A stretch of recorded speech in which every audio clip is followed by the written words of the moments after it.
Hey guys, welcome back. Today we want to talk about the major differences between the Federalists and the Anti-Federalists, and also what problems might have existed if the Bill of Rights were never added to the Constitution. So to get started, the Anti-Federalists and the Federalists inadvertently formed the first two political parties in the United States. And they had a lot of disagreements over much of the foundational ideas of our American government. But they had two big disagreements, and we'll talk about those in just a second. The Anti-Federalists, as their name implies, they were against something. The Anti-Federalists were actually against the ratification of the Constitution as it existed in 1787. Now, ratification, that's a really important word, and I want you to know it. So somewhere in your notes that you're taking right now, because I know you're taking notes, you need to type ratification, and to ratify something means to approve it or accept it. Okay, so whenever I talk about the ratification of the Constitution, I'm talking about the approval or the acceptance of the Constitution. So just put that in the back of your brain somewhere. So the Anti-Federalists, they were against the ratification of the Constitution as it existed in 1787. And here was their main problem with it. The original Constitution did not include a Bill of Rights. So let's think for a second what the Bill of Rights are.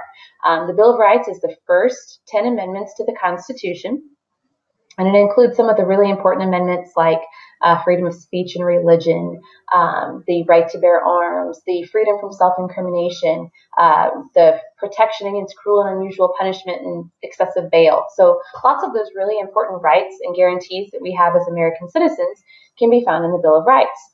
So basically, the Anti-Federalists were saying we are not going to accept the Constitution unless it has this Bill of Rights, unless the citizens are guaranteed specific rights and specific protections.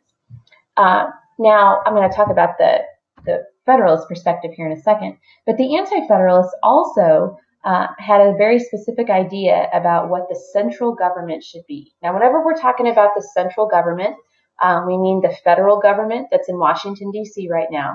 So those terms central government and federal government mean the same thing. Okay? So the Anti-Federalists believed that the central government should be very weak, that they shouldn't have the authority to infringe on the day-to-day lives of people, that the governing of day-to-day life issues should be left up to the state governments or to the regional governments. And the Anti-Federalists believed that was important because they thought that the states and the lower regional governments were better representations of the people and better understood what the people wanted and needed. So with that knowledge, I want you to think about what system of government the Anti-Federalists would have been in favor of. Would they have wanted a unitary system? Would they have wanted a federal system? Or would they have wanted a confederal system? And some popular Anti-Federalists that hopefully you've heard of by this point in your education, Thomas Jefferson, George Mason, and Patrick Henry. So moving on then to the Federalists. If the Anti-Federalists are against ratification of the Constitution, then of course the Federalists would be in favor of it. So the main point of disagreement between the two groups was over the existence of a Bill of Rights in the federal Constitution. The Federalists weren't necessarily against a Bill of Rights. They didn't think that you should not have the freedom of speech and press and all that kind of stuff. They just felt that the addition of a Bill of Rights to the national Constitution would be unnecessary. And they believed that because each of the states already had their own state constitution. Like Missouri right now, we have our own state constitution. Well, each of the 13 original states also had their own state constitutions. And most of them had a Bill of Rights already included in their state constitutions. So the Federalists just thought it was kind of unnecessary. It was repetitive. It wasn't something that needed to be in the federal Constitution. So they also disagreed on the size of the federal government. The Federalists believed that the central government or the national government should have more power than it did under the Articles of Confederation. So if you can think back with me real quickly, under the Articles of Confederation, the federal government had no authority to tax. The federal government had no authority to regulate trade or to enforce laws.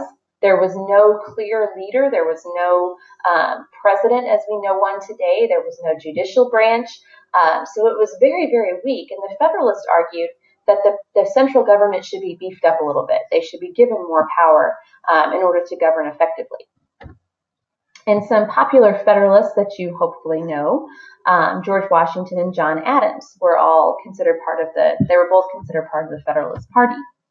So ratification. It's important to understand that the ratification of the Constitution wasn't what we call now a foregone conclusion, meaning it wasn't just something that everyone expected to pass. Okay? Now, it's difficult for us to look back in that whole expression, hindsight is 2020, that we can look back on history and we can realize that everything's going to work out fine, that the Constitution is going to be ratified and everything's going to be great. Well, at the time of ratification, people didn't know that.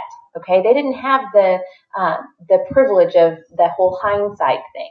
So ratification was not something that came quickly. Okay, we celebrated Constitution Day on September 17th. So September 17th, 1787, the Constitution was approved by Congress. It wasn't until June of 1788 when the required 9 out of 13 states finally ratified the Constitution. So just keep that in mind, that it wasn't something that happened quickly, and it wasn't something that everyone knew was just absolutely positively going to happen. So the ratification map, and I want to go ahead and get you to this screen. The ratification map is kind of cool, and this is a website that we're going to use periodically throughout this year. It's neat to look at what the United States would have looked at in 1787. So what I'm hovering over right here is Massachusetts. Now, Massachusetts, the southern part here, that's what we know Massachusetts to be today. But Massachusetts in 1787 also included what we now know as Maine. Okay, Maine did not become a state until the Missouri Compromise, when Missouri became a state. Okay, so if you notice here, Virginia is another state that looks a lot different on this map than it does today. Virginia today does not include West Virginia, does not include Kentucky, but in 1787 it did. North Carolina is another one. North Carolina included in 1787 what we now know as Tennessee. So everything looked a little different way back in 1787. But Delaware actually became the first state to ratify the Constitution on December 7th, 1787. And this map is kind of cool because it also shows you not only when the state ratified the Constitution, but also what the vote was. So if we look up here at Rhode Island, Rhode Island ratified the Constitution May 29th, 1790. So it took them almost a full 3 years after the Constitution was approved by Congress to pass it. And if you notice, they voted only 34 to 32 in favor of passing the Constitution. So that's a perfect example of one that was not absolutely positively in favor of the Constitution.